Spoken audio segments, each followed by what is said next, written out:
بسم اللہ الرحمن الرحیم۔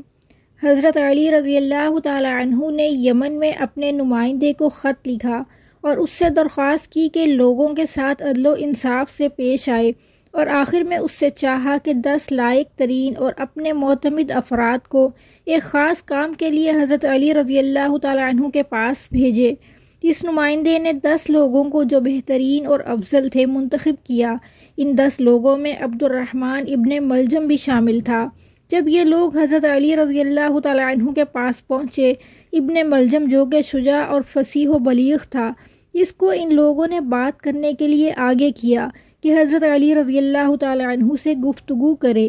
ابن ملجم نے حضرت علی کی شان میں کچھ شعر بھی پڑھے۔ اس کی تمام باتوں میں ایک بات یہ بھی تھی کہ ہم فخر کرتے ہیں کہ آپ حکم دیں اور ہم سب تعمیل کریں، اور ہماری تلواریں آپ کے دشمنوں کے لیے آمادہ ہیں۔ امیر المومنین حضرت علی رضی اللہ تعالی عنہ نے بعد میں اس کو اپنے پاس بلایا اور فرمایا کہ تمہارا نام کیا ہے؟ اس نے کہا عبد الرحمن۔ حضرت علی رضی اللہ تعالی عنہ نے فرمایا تمہارے باپ کا کیا نام ہے؟ اس نے کہا ملجم۔ حضرت علی رضی اللہ تعالی عنہ نے کہا کہ کس قبیلے سے ہو؟ کہا مراد سے۔ پھر حضرت علی رضی اللہ تعالی عنہ نے اس سے 3 مرتبہ کہا کیا تم مرادی ہو؟ کیا تم مرادی ہو؟ کیا تم مرادی ہو؟ ابن ملجم نے کہا جی ہاں امیر المومنین۔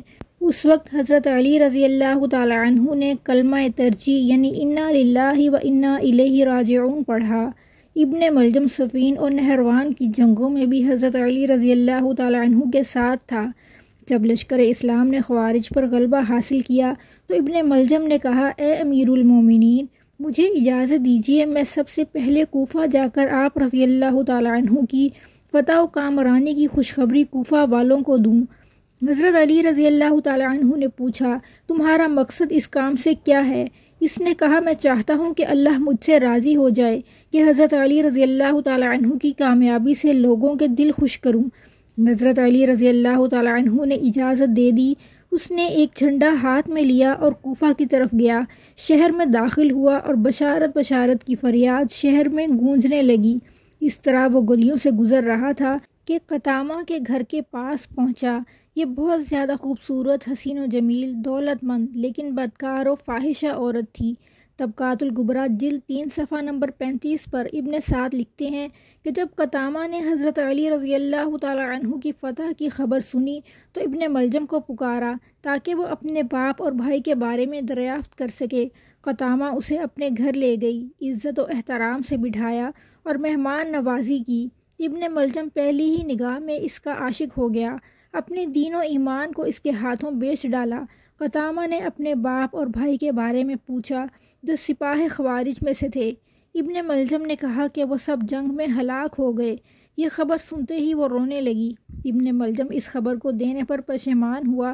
قطامہ تھوڑی دیر بعد اٹھی اور دوسرے کمرے میں گئی، پھر اپنے آپ کو آرائش و زینت سے سنوارا اور واپس آئی۔ اس کو دیکھتے ہی ابن ملجم خواہشات نفسانی کا شکار ہو گیا۔ قطامہ نے کہا اگر مجھے چاہتے ہو تو میرا مہر بہت زیادہ ہے۔ ابن ملجم نے کہا جتنا بھی ہوگا قبول ہے۔ قطامہ نے کہا بہت زیادہ ہے، کچھ پیسے، جواہرات، مشک و عنبر اور عطر وغیرہ۔ ابن ملجم نے کہا اس کے علاوہ اور کچھ؟ قطامہ نے کہا بہت سخت۔ ابن ملجم نے پوچھا کہ کیا چاہتی ہو؟ قطامہ نے کہا کہ حضرت علی رضی اللہ تعالی عنہ کا قتل۔ ابن ملجم ایک دم لرز اٹھا اور پریشان ہو گیا۔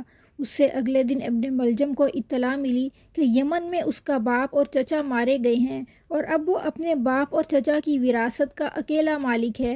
سنتے ہی ابن ملجم یمن روانہ ہوا تاکہ بے تحاشا دولت لا کر قطامہ کے قدموں میں ڈال سکے۔ چنانچہ اس نے سب جائیداد کو فروخت کیا اور مال و دولت لے کر واپس چل پڑا۔ راستے میں اسے ڈاکوؤں نے لوٹ لیا، وہ سارا مال لے گئے۔ ابن ملجم جنگل میں بھٹک رہا تھا، لیکن کچھ دیر بعد اسے ایک قافلہ ملا اور وہ ان کے ساتھ ہمسفر ہو گیا۔ قافلے میں 2 شخص اس کے دوست بن گئے۔ ان دونوں کا تعلق خوارج سے تھا۔ ان لوگوں نے کہا کہ ہم نے عہد کیا ہے کہ علی، معاویہ اور عمر بن عاص کو قتل کریں گے۔ اس گروہ کا نظریہ یہ تھا کہ یہ تینوں لوگ مسلمانوں کے درمیان اختلاف کا سبب ہیں۔ چنانچہ عبد الرحمن نے قبول کیا کہ وہ حضرت علی رضی اللہ تعالی عنہ کو شہید کرے گا۔ وہ کوفہ پہنچا اور سیدھا قطامہ کے گھر گیا۔ قطامہ اس کے لیے شراب لائی۔ ابن ملجم نے اس کے ساتھ کی خواہش کی تو قطامہ نے کہا تب تک ایسا نہیں ہو سکتا جب تک حضرت علی رضی اللہ تعالیٰ عنہ کو شہید نہیں کرو گے۔ ابن ملجم مجنون اور پاگل ہو گیا تھا۔ اس نے کہا کہ ابھی جاتا ہوں اور حضرت علی رضی اللہ تعالیٰ عنہ کو شہید کرتا ہوں۔ قطامہ نے کہا کہ اس طرح نہیں بلکہ اس کے لیے کچھ تیاری ضروری ہے۔ اس نے ابن ملجم کی تلوار لی اور اسے کچھ پیسے دے کر تیز کروایا، پھر کچھ درہم دے کر اس تلوار کو زہر آلود کروایا، اور اس رات بدبخت ابن ملجم نے مسجد کوفہ میں داماد رسول صلی اللہ علیہ وسلم حضرت علی رضی اللہ تعالی عنہ پر وار کیا اور تلوار سے ایسا زخم لگایا جس کے اثر سے 2 روز کے بعد 21 رمضان المبارک کو حضرت علی رضی اللہ تعالیٰ عنہ شہید ہو گئے۔ کوفہ میں کہرام مچ گیا، ابن ملجم کو گرفتار کر لیا گیا۔ حضرت امام حسن رضی اللہ تعالیٰ عنہ اپنے والد محترم حضرت علی رضی اللہ تعالیٰ عنہ کی میت کو نجف اشرف میں دفنا کر کوفہ واپس آئے تو حضرت علی رضی اللہ تعالیٰ عنہ سے پیار کرنے والوں نے حضرت امام حسن رضی اللہ تعالیٰ عنہ کو ممبر پر بیٹھ کر خطبہ دینے کا کہا۔ حضرت امام حسن رضی اللہ تعالیٰ عنہ ممبر پر بیٹھ گئے۔ آپ رضی اللہ تعالیٰ عنہ اتنے زیادہ غمگین تھے کہ آپ سے بولا نہیں جا رہا تھا۔ حضرت امام حسن رضی اللہ تعالیٰ عنہ جب تھوڑے سے پرسکون ہوئے تو کھڑے ہو کر بڑے جوش سے ایک خطبہ دیا۔ خطبے کے بعد آپ رضی اللہ تعالیٰ عنہ نے حکم دیا کہ عبد الرحمن ابن ملجم کو حاضر کیا جائے۔ جب عبد الرحمن ابن ملجم پیش ہوا تو حضرت امام حسن رضی اللہ تعالیٰ عنہ نے اپنے والد محترم حضرت علی رضی اللہ تعالیٰ عنہ کی وصیت کے مطابق عبد الرحمن ابن ملجم ملعون پر ایک خاصی ضرب لگائی اور ابن ملجم ملعون جہنم واصل ہوا۔ ابن بطوطہ لکھتے ہیں کہ کوفہ کے سفر کے دوران کوفہ کے مغرب میں ایک مکمل سفید زمین کے درمیان ایک حصہ نہایت ہی کالا ٹکڑا دیکھا، اور جب میں نے تجسس کی حالت میں سوال کیا، اس کے بارے میں تحقیق کی تو اس علاقے کے ایک مکین نے جواب دیا حضرت علی رضی اللہ تعالیٰ عنہ کے قاتل ابن ملجم کی قبر ہے، اور اہل کوفہ کی یہ رسم چلی آ رہی ہے کہ ہر سال یہاں لکڑیاں جمع کر کے 7 دن تک وہ لکڑیاں جلاتے ہیں، اسی وجہ سے زمین کا یہ حصہ کالا ہو گیا ہے۔ ناظرین گرامی، 750 عیسوی میں بنو امیہ کی حکومت کا تخت بنو عباس نے الٹ دیا۔ بنو امیہ کا آخری حکمران مروان ثانی ایک انتہائی سست اور بزدل حکمران تھا۔ اس نے ابو مسلم خراسانی کے ہاتھوں شکست کھائی اور یوں بنو عباس کی حکمرانی شروع ہوئی۔ تاریخی کتابوں میں درج ہے کہ ابو مسلم خراسانی نے بنو عباس کے ابو جعفر المنصور اور ان کے بھائی ابو العباس الصفا کو حکمرانی سونپ دی۔